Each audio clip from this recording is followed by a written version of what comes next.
Hi, I'm Pete Scazzaro, and I want to welcome you to Emotionally Healthy Relationships. This is part 2 of a larger discipleship course we call Emotionally Healthy Discipleship. And I'm Jerry Scazzaro. We're so glad you're here and pray that this will be a powerful, transformative experience for you, one that will change your relationship with God, yourself, and of course with others. This unique course has helped countless people from around the world, and we trust it will do the same for you. In these 8 sessions, you will learn practical handles, that is, tools or skills to actually live out Scripture's command to love like Jesus. We realized people were supposedly growing in love for God, but that wasn't translating into greater love for people. We couldn't figure out why people with apparent great zeal for Scripture and God were defensive and judgmental, critical, unapproachable, and unsafe to be around. And that included us. And I was a pastor. We finally acknowledged that the quality of love inside the church was not really that different from that outside the church. We were recycling the same problems year after year, pretending things were fine when they weren't. We kept hitting a wall. We didn't know what to do with our anger. We were afraid of being honest in our relationships. We didn't know what to do with sadness and disappointments. In fact, we felt guilty at even having those feelings. And when we were hurt or disagreed with someone, we didn't know how to even talk about it. We avoided conflicts. We acted nice on the outside when we were upset on the inside. We said yes when we really wanted to say no. And we made assumptions about people without checking them out. We could go on and on because it launched us on a journey we call today emotionally healthy discipleship. We came to understand that emotional health and spiritual maturity are inseparable, that it's not possible to be spiritually mature and remain emotionally immature. Jesus taught us that there are 2 great commandments that summarize the whole of Scripture. The first is to love the Lord your God with all your heart and with all your soul and with all your mind. And the second is like it, love your neighbor as yourself. Jesus recognized that loving others is the essence of true spirituality.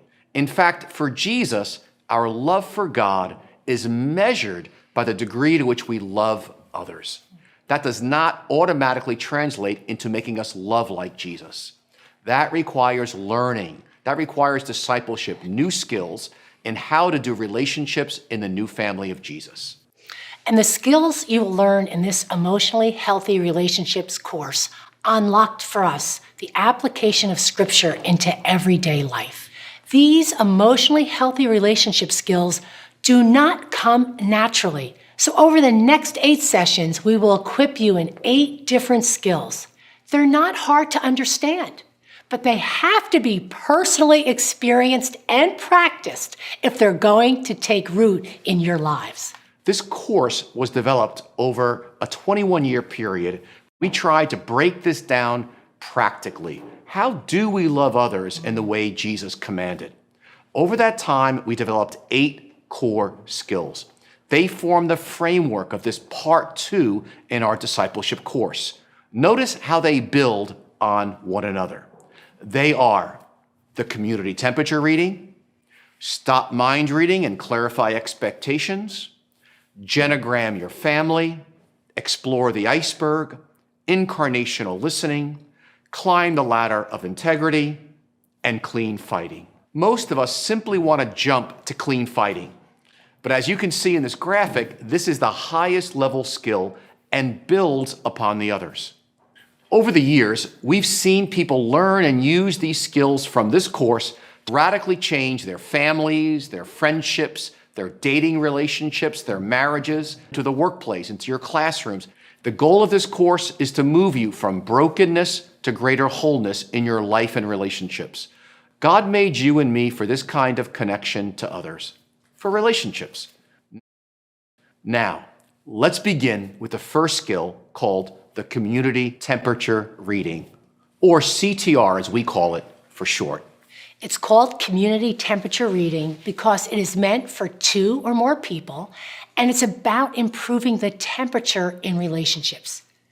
There are 3 things I want you to remember. First is the purpose. The purpose is to enable you to express your God-given power by using your voice, which many of us are not accustomed to doing. And we will also allow others to express themselves. That right there is the foundation for building healthy relationships with others. Secondly, this skill, it's also the foundational building block for the rest of the skills. This is the beginner skill. It involves brief and light sharing, nothing heavy. Thirdly, it involves sharing around 5 important categories vital to building healthy relationships. So let's begin with the first category, appreciations. The problem with appreciations is that we may think them in our heads about others, or we only say them when someone has gone above and beyond the call of duty. In fact, some families and some cultures never express appreciations to their children, fearing it will go to their heads and make them arrogant. That is simply not true. Appreciations are important to the life of any community or relationship because they keep us from taking one another for granted. They have an amazing positive effect on people and relationships, and social science confirms this. The second category is puzzles. Many times when someone doesn't do something that we were expecting, we're tempted to jump to conclusions and make judgments about it. But the vast majority of times, we're wrong. Our negative conclusions and judgments impact how we relate to that person. Instead of being upset but not saying anything at all, or angrily saying, "Why didn't you return my phone call?" you can say, "Hey, I'm puzzled as to why you didn't call me back. I'm puzzled why you were unusually quiet in small group last night. I'm puzzled why I wasn't asked to be part of the outreach project."